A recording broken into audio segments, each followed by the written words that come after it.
क्या आप जानते हैं कि साल 2026 की चैत्र नवरात्रि में कलश स्थापना के लिए बहुत ही सीमित और विशेष समय मिलने वाला है और अगर इस दौरान कुछ छोटी छोटी गलतियां हो जाएं तो आपकी पूरी पूजा का फल कम हो जाता है। इसीलिए इस वीडियो को अंत तक जरूर देखें क्योंकि आज हम आपको चैत्र नवरात्रि 2026 से जुड़ी हर महत्वपूर्ण जानकारी देने वाले हैं। जैसे नवरात्रि कब से कब शुरू हो रही है, कलश स्थापना का सही मुहूर्त क्या है, अष्टमी और नवमी कब पड़ रही है, रामनवमी का विशेष संयोग क्या बन रहा है और साथ ही उन सवालों के जवाब भी देंगे जो हर साल भक्त सबसे ज्यादा पूछते हैं। जैसे क्या गृहस्थ व्यक्ति नवरात्रि का व्रत रख सकता है, क्या केवल पहला और अंतिम दिन व्रत रखने से भी फल मिलता है और कलश स्थापना पर नारियल किस दिशा में रखना चाहिए। तो आइए जानते हैं विस्तार से चैत्र नवरात्रि 2026 के बारे में। हिंदू पंचांग के अनुसार वर्ष 2026 में चैत्र नवरात्रि का शुभारंभ 19 मार्च 2026 गुरुवार से हो रहा है और इसका समापन 27 मार्च 2026 शुक्रवार को रामनवमी के साथ होगा। ये 9 दिन माँ दुर्गा के 9 स्वरूपों की आराधना के लिए अत्यंत पवित्र माने जाते हैं और इसी दिन से हिंदू नववर्ष यानी विक्रम संवत 2083 का भी आरंभ होता है। इसीलिए इस दिन का धार्मिक महत्व और भी अधिक बढ़ जाता है। नवरात्रि का पहला और सबसे महत्वपूर्ण अनुष्ठान होता है घट स्थापना या कलश स्थापना, जो देवी शक्ति के आवाहन का प्रतीक माना जाता है। शास्त्रों के अनुसार कलश को सृष्टि और दिव्य ऊर्जा का प्रतीक माना गया है और इसे स्थापित करने से घर में देवी की कृपा और सकारात्मक ऊर्जा का प्रवेश होता है। वर्ष 2026 में घट स्थापना का सबसे शुभ मुहूर्त 19 मार्च की सुबह 6:52 से 7:43 तक रहेगा। यानी इस बार केवल लगभग 51 मिनट का ही सर्वोत्तम मुहूर्त प्राप्त हो रहा है। इसीलिए इस समय से पहले भी सारी तैयारी कर लेना अत्यंत आवश्यक है ताकि इस पवित्र समय का पूरा लाभ प्राप्त किया जा सके। वैदिक पंचांग के अनुसार चैत्र मास के शुक्ल पक्ष की प्रतिपदा तिथि 19 मार्च की सुबह लगभग 6:52 से आरंभ हो रही है और 20 मार्च की सुबह लगभग 4:52 तक रहेगी। चूँकि सूर्योदय के समय प्रतिपदा तिथि विद्यमान रहती है, इसीलिए 19 मार्च को ही नवरात्रि का आरंभ माना जाएगा और इसी दिन घट स्थापना करना सबसे श्रेष्ठ माना गया है। अगर किसी कारण से आप इस समय में कलश स्थापना नहीं कर पाते हैं तो एक वैकल्पिक शुभ समय अभिजीत मुहूर्त का भी माना जाता है, जो लगभग दोपहर 12:05 से 12:53 के बीच रहेगा। लेकिन ध्यान रखें कि नवरात्रि के दिन कलश स्थापना संध्या या रात्रि के समय नहीं करनी चाहिए क्योंकि शास्त्रों में इसे उचित नहीं माना गया है। अब बात करते हैं नवरात्रि के पहले दिन के कुछ अन्य महत्वपूर्ण समयों की। 19 मार्च को ब्रह्म मुहूर्त लगभग सुबह 4:51 से 5:49 तक रहेगा। सूर्योदय लगभग 6:26 पर होगा और सूर्यास्त लगभग 6:32 पर होगा। इस दिन सुबह का समय देवी पूजा की जप, आराधना और घट स्थापना के लिए अत्यंत शुभ माना गया है। वहीं शाम के समय देवी की आरती और भक्ति करना भी विशेष फलदायी माना जाता है। लेकिन इस दिन राहु काल का भी विशेष ध्यान रखना चाहिए क्योंकि राहु काल में कोई भी शुभ कार्य करने से बचना चाहिए। इसीलिए अगर आप नवरात्रि के पहले दिन कोई विशेष पूजा या शुभ कार्य करने जा रहे हैं तो राहु काल के समय से बचकर ही करें। अब अगर हम नवरात्रि के 9 दिनों के महत्व को समझें तो इन 9 दिनों में माँ दुर्गा के 9 स्वरूपों की पूजा की जाती है जिन्हें नव दुर्गा कहा जाता है और हर दिन एक विशेष देवी की आराधना की जाती है। नवरात्रि के पहले दिन माँ शैलपुत्री की पूजा होती है जो पर्वतराज हिमालय की पुत्री मानी जाती हैं और इनका वाहन वृषभ है। उनके दाहिने हाथ में त्रिशूल और बाहिने हाथ में कमल होता है और इन्हें शक्ति और स्थिरता का प्रतीक माना जाता है। दूसरे दिन माँ ब्रह्मचारिणी की पूजा की जाती है जो तप, संयम और साधना की देवी मानी जाती हैं। तीसरे दिन माँ चंद्रघंटा की आराधना होती है जो अपने भक्तों को भय, नकारात्मक शक्तियों से रक्षा प्रदान करती हैं। चौथे दिन माँ कुष्मांडा की पूजा होती है, जिनके बारे में कहा जाता है कि उन्होंने अपनी दिव्य मुस्कान से संपूर्ण ब्रह्मांड की रचना की थी।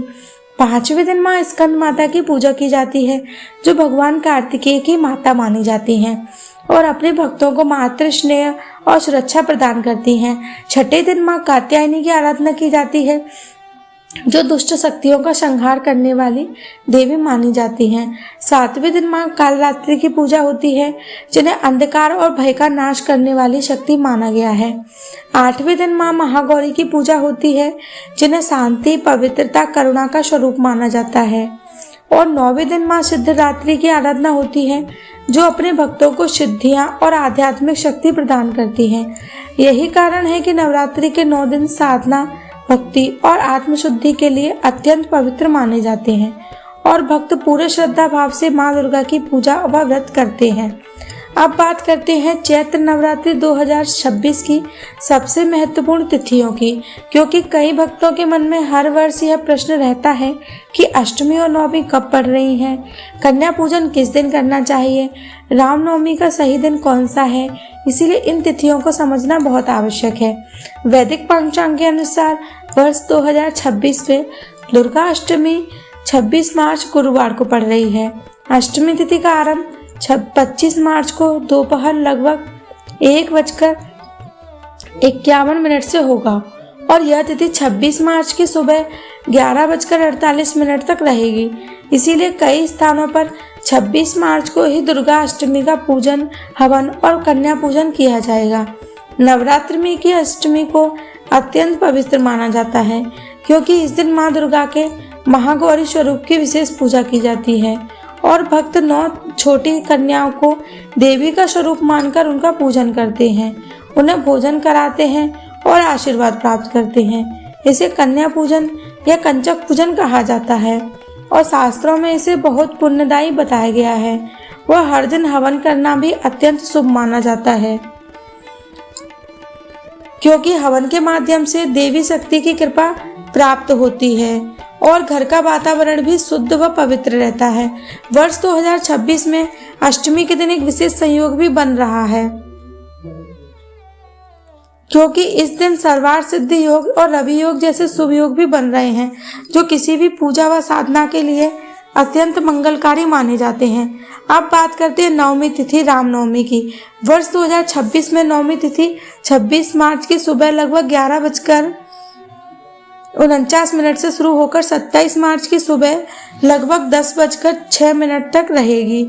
यही कारण है कि कुछ स्थानों पर रामनवमी 26 मार्च को मनाई जा रही है, जबकि वैष्णव परंपरा और उदय तिथि के अनुसार कई लोग 27 मार्च को रामनवमी मनाएंगे। रामनवमी भगवान श्री राम के जन्म का पावन पर्व है और इस दिन भक्त भगवान राम की पूजा, रामायण पाठ और भजन कीर्तन करते हैं। यह दिन धर्म, सत्य और मर्यादा के आदर्शों को याद करने का दिन माना जाता है। अब एक महत्वपूर्ण प्रश्न आता है कि नवरात्रि वर्ष का पारण कब करना चाहिए। तो शास्त्रों के अनुसार व्रत का पारण नवमी तिथि समाप्त होने के बाद और 10वीं तिथि आरंभ होने के पश्चात करना उचित माना गया है। वर्ष 2026 में नवमी तिथि 27 मार्च को सुबह लगभग 10:06 पर समाप्त होगी। इसीलिए नवरात्रि व्रत का पारण इसी समय के बाद किया जा सकता है। लगभग सुबह 10:06 से 10:54 के बीच व्रत खोलने के लिए विशेष शुभ समय माना जा रहा है। यदि किसी कारण से इस समय व्रत का पारण संभव ना हो तो दोपहर के समय भी पारण किया जा सकता है, लेकिन राहु काल के समय व्रत खोलने से बचना चाहिए। अब बात करते हैं उन प्रश्नों की जो हर वर्ष भक्तों के मन में आते हैं, जिनके बारे में लोग अक्सर पूछना चाहते हैं। सबसे पहला प्रश्न होता है कि गृहस्थ व्यक्ति नवरात्रि का व्रत रख सकता है। इसका उत्तर है हाँ, बिल्कुल रख सकता है। शास्त्रों में नवरात्रि का व्रत किसी एक वर्ग के लिए सीमित नहीं बताया गया है, चाहे व्यक्ति गृहस्थ हो या ब्रह्मचारी, स्त्री हो या पुरुष, विवाहित हो या अविवाहित, वृद्ध हो या युवा, हर कोई व्यक्ति श्रद्धा के साथ माँ दुर्गा का व्रत रख सकता है। दूसरा प्रश्न होता है क्या पूरे 9 दिन यह व्रत रखना आवश्यक है। शास्त्रों के अनुसार यदि व्यक्ति पूरे 9 दिन यानी प्रतिपदा और दशमी का भी व्रत रख सकता है। कई लोग प्रतिपदा और अष्टमी का भी व्रत रखते हैं, यह भी शास्त्रों में स्वीकार किया गया है, क्योंकि देवी की कृपा भक्ति और श्रद्धा से प्राप्त होती है। अब बात करते हैं कलश स्थापना से जुड़ी एक महत्वपूर्ण बात की, जो अक्सर पूछी जाती है।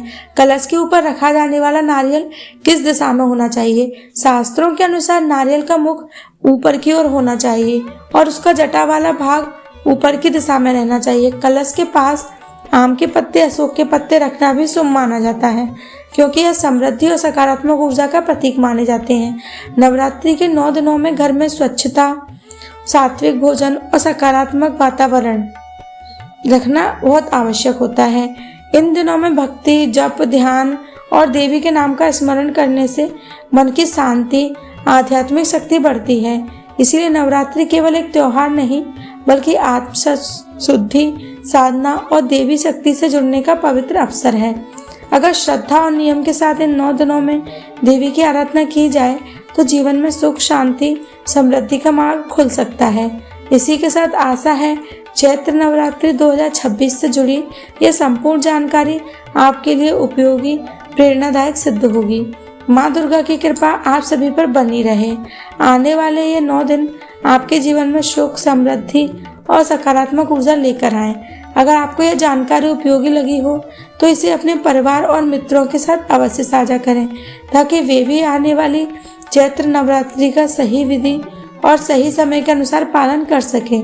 और अगर आप पहली बार हमारे चैनल पर आए हैं तो ऐसे ही धर्म, शास्त्र और सनातन परंपराओं से जुड़ी प्रामाणिक और सरल जानकारी पाने के लिए हमारे चैनल कर्म कुटीर से जुड़े रहें, क्योंकि यहाँ पर आपको शास्त्रों और पुराणों में वर्णित ज्ञान को सरल और प्रामाणिक रूप में प्रस्तुत करते हैं।